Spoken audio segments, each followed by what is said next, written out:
Brian Kohberger is asking the court to unseal the motion to dismiss the indictment. And in this motion, they claim that the indictment should be thrown out because there was prosecutorial misconduct, lack of sufficient evidence, and the grand jury was presented with inadmissible evidence. Now, if any of that is true, of course Brian Kohberger wants the public to see.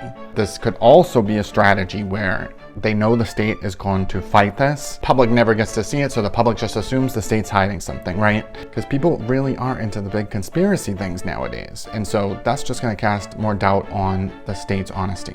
And we have to remember, this is Idaho. Kohberger had failed to successfully challenge the indictment on grounds of juror bias, lack of sufficient evidence, or prosecutorial misconduct. Kohberger was indicted by an impartial jury who had sufficient admissible evidence to find probable cause to believe Kohberger committed the crimes alleged by the state. Further, the state did not engage in prosecutorial misconduct in presenting their case to the jury. And I think we heard part of this argument where they were saying that the jury was told just needed to find probable cause. The wording from like the 1800s should have been beyond a reasonable doubt, even though come to the present, that's not what it's been for like 100 years. So I don't know if that's all that was in it, but that's all that we saw. I'm curious about the inadmissible evidence though. I mean, because if that jury was presented with any inadmissible evidence at all, a decision should be thrown out, right? And so we have seen cases in the past where people are tried in the court of public opinion and are found guilty before they even get to trial. Scott Peterson. The Innocence Project has just taken up the case. I think that prosecutors didn't do their job. Not to challenge any of the evidence that was presented at trial, which really wasn't much, but to introduce additional evidence because they don't think that prosecutors really investigated the case properly. They were looking at him from day one. Most of the things that the prosecution presented were immediately refuted by the defense with facts. Laci Peterson had never been to his warehouse, so there would be no reason for her hair to be at his warehouse. The defense had a witness that said that she used the bathroom literally the day before she disappeared at the neighboring warehouse, so she was there. Prosecution said that he didn't even know what he was watching on TV that morning, and that he made up Martha Stewart making lemon meringue.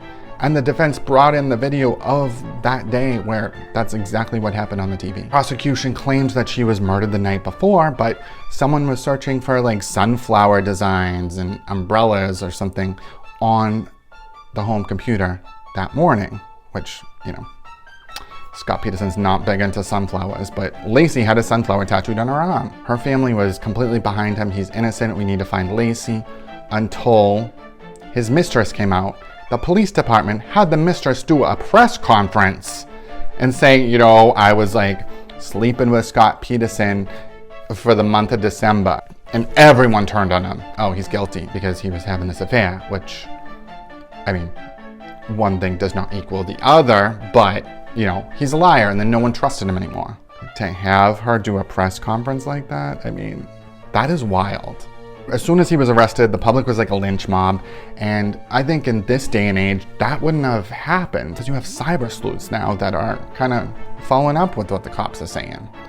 There were several witnesses that saw her walking the dog that morning, which if anyone saw her walking the dog that morning, Scott Peterson could not have killed her because he had an alibi. He was not there.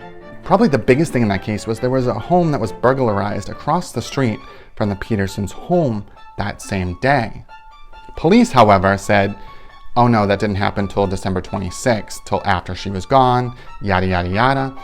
But at that point, reporters were already staked outside the house, and all the reporters are like, we would have interviewed anyone that was in the street that morning. They were not robbed that day. They were robbed on December 24th, the day that she disappeared. The cops just came out and said these two things are unrelated, and they never try to tie the two together.